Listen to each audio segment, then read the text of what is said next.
Bismillahirrahmanirrahim. Assalamualaikum warahmatullahi wabarakatuh. Waalaikumsalam warahmatullahi wabarakatuh. Alhamdulillah wa syukurillah ala nikmatillah wa la hawla wa la quwwata illa billah. Amma ba'du. Baik, sabahal khair. Subhanallah. Kaifa halukum? Alhamdulillah.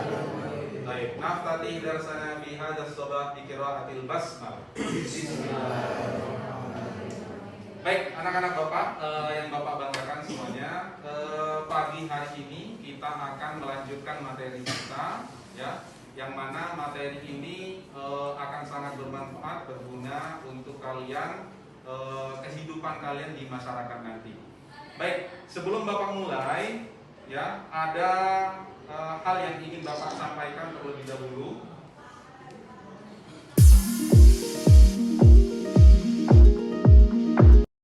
ولقد خلقنا الإنسان ونحن أقرب إليه من حبل الوريد إذ يتلقى المتلقيان عن اليمين وعن الشمال قعيد ما يلفظ من قول إلا لديه رقيب عتيد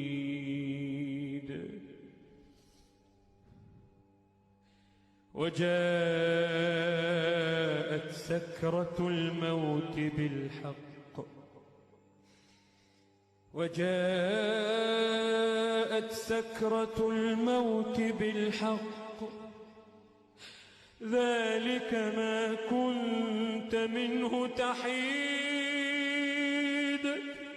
كيوم الوعيد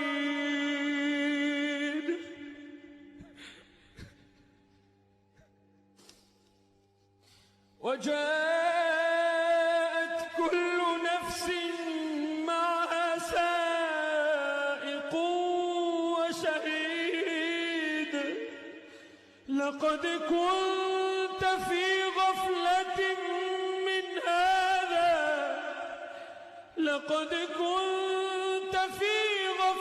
غطاءك فبصرك اليوم حديد وقال قرينه هذا ما لدي عتيد مريب الذي جعل مع الله إلها آخر فألقياه في العذاب الشديد أنا بظلام للعبيد قال لا تختصموا لدي وقد قدمت إليكم بالوعيد ما يبدل القول لدي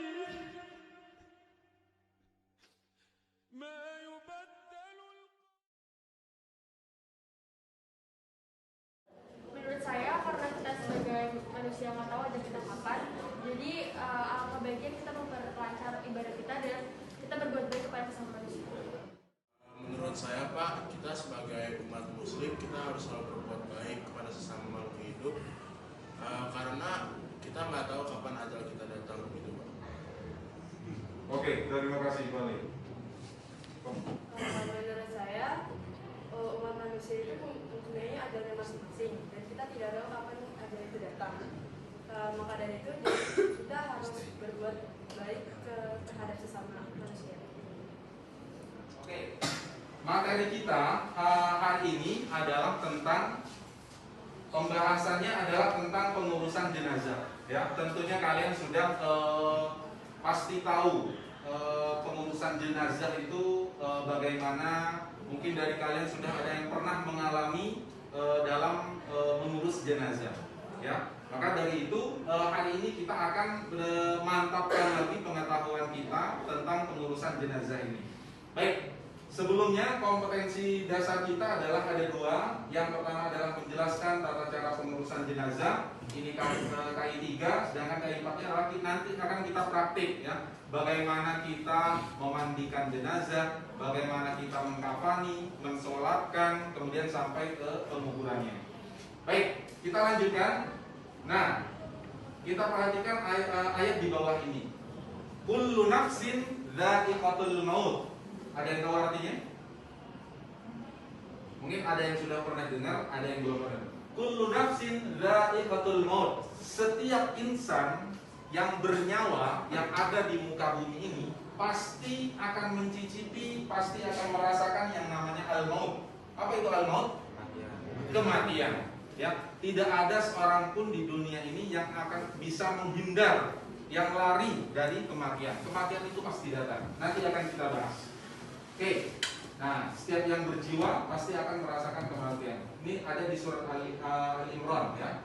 Kemudian, nah sekarang ketika orang sudah meninggal ya, meninggal dalam keadaan apapun, meninggal dunia, pasti ada orang-orang di sekelilingnya ya.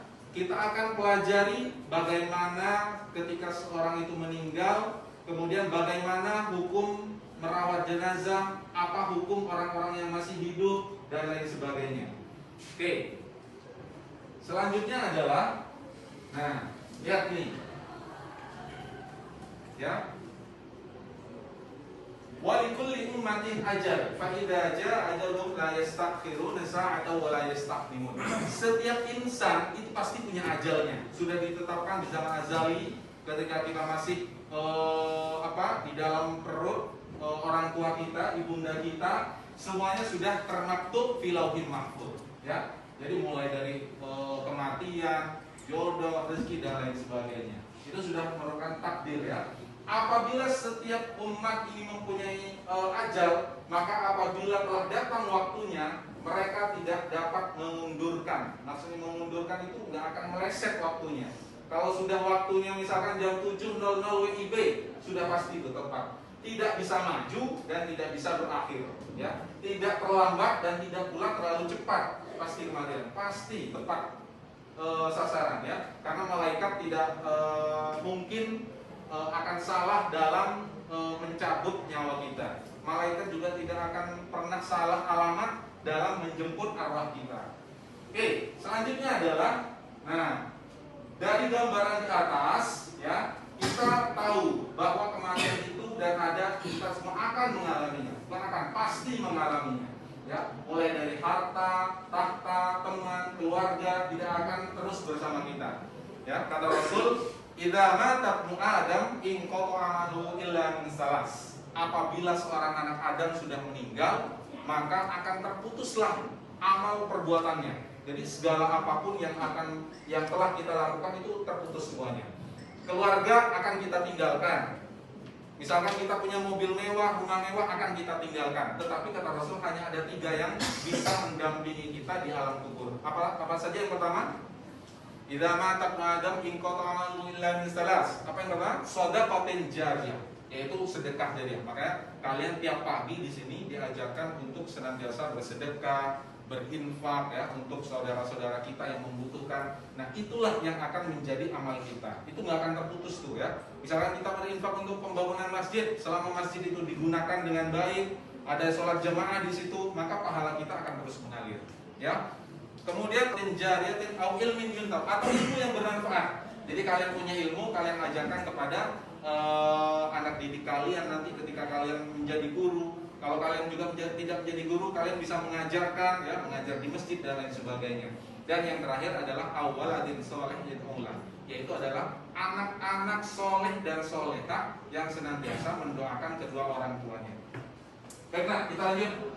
Nah, selanjutnya adalah dari ayat tersebut kita tahu bahwa tidak ada satupun manusia yang tahu kapan ajal datang menjemput. Nah, ini adalah merupakan misteri ya, misteri sekaligus juga rahasia Allah ya, tidak ada kecuali memang orang-orang wali yang mempunyai karomah, yang diberikan karomah atau kekhususan istimewa oleh Allah, dia bisa tahu itu ya.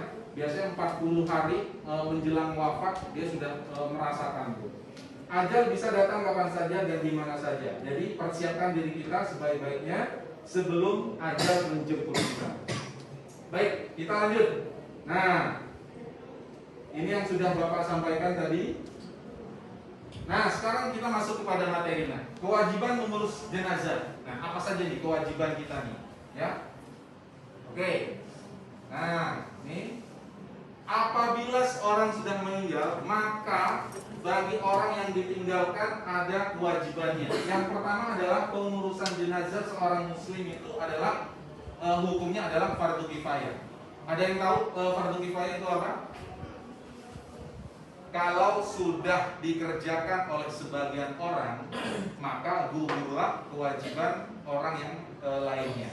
Ya, pengertiannya di sini adalah fardu kifayah itu adalah kewajiban terhadap umat Islam yang mana apabila telah dilakukan oleh beberapa atau telah ada yang mewakilkan, maka gugur kewajiban. Jadi kalau sholat jenazah, kalau sudah ada yang mensolatkan, maka yang lain sudah tidak perlu mensolatkan, ya. Berarti sudah gugur kewajibannya. Tapi harus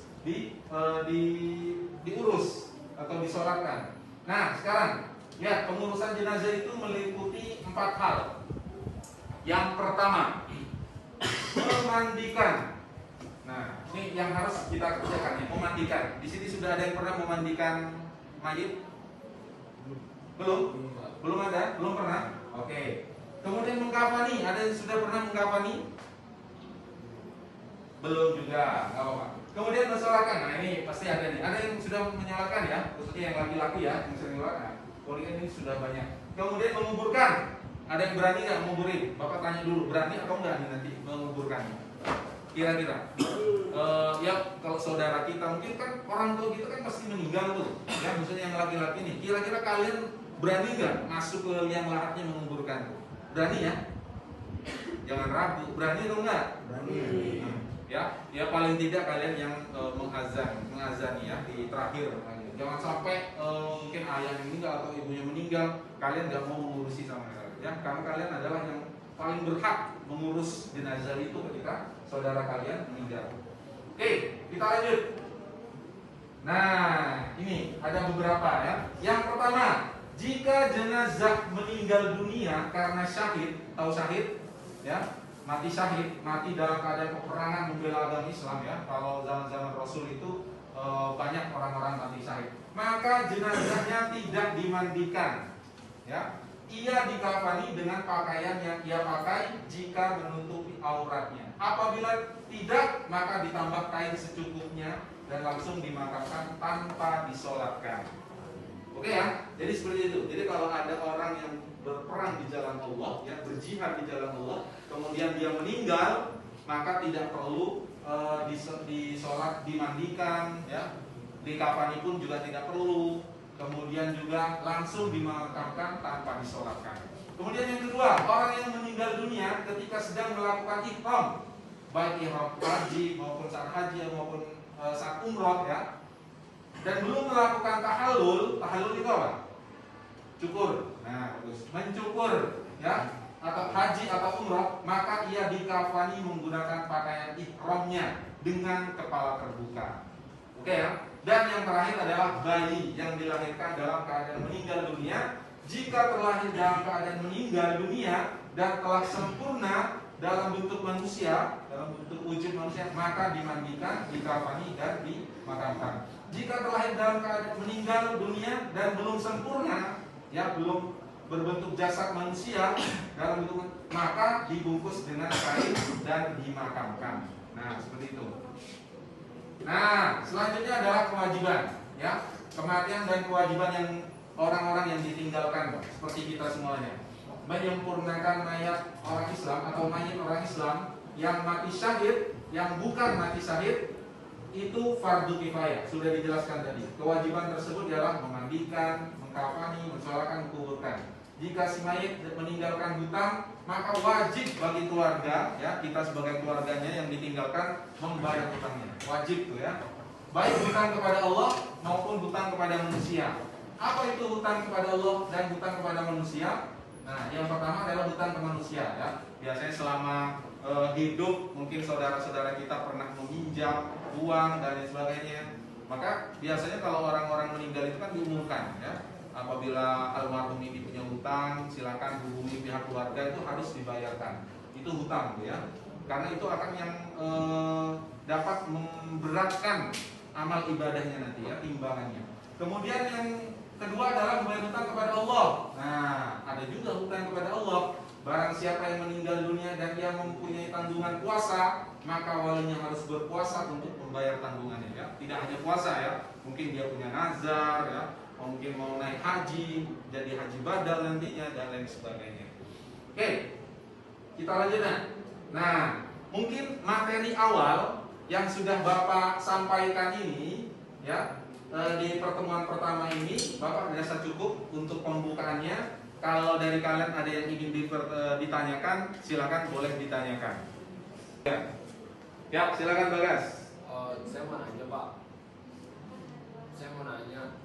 Jadi kenapa Pak orang yang mati syahid, yang meninggal di peperangan tuh nggak perlu dimandikan, sedangkan yang orang yang biasa meninggal tuh perlu dimandikan, disolatkan dan lain-lain. Apa bedanya gitu Pak? Oke, terima kasih Bagas pertanyaannya. Nah, kenapa ada perbedaan antara orang yang mati syahid dengan orang yang mati dalam keadaan biasa gitu ya, tidak mati syahid lah ya, di dalam peperangan. Nah, karena menurut kata Rasulullah, sesuai sabda Rasulullah, bahwa ketika orang mati dalam peperangan, maka itu akan dianggap mati syahid ya. Kalau orang mati syahid itu pasti sudah jaminannya surga ya. Bagaimana kalau dia terluka ya, banyak darahnya mengalir, biarkan darahnya mengalir ya, misalkan terpancar panah, biarkan ya darahnya itu mengalir, karena darahnya itu kata Rasulullah akan mempunyai wangi, sangat harum sekali, sebagaimana wanginya minyak kasturi ya. Jadi maka tidak perlu dimandikan, beda dengan kita ya. Kalau kita memang harus masih banyak dosanya. Tapi kalau orang mati syahid dalam peperangan itu, insya Allah sudah husnul khatimah.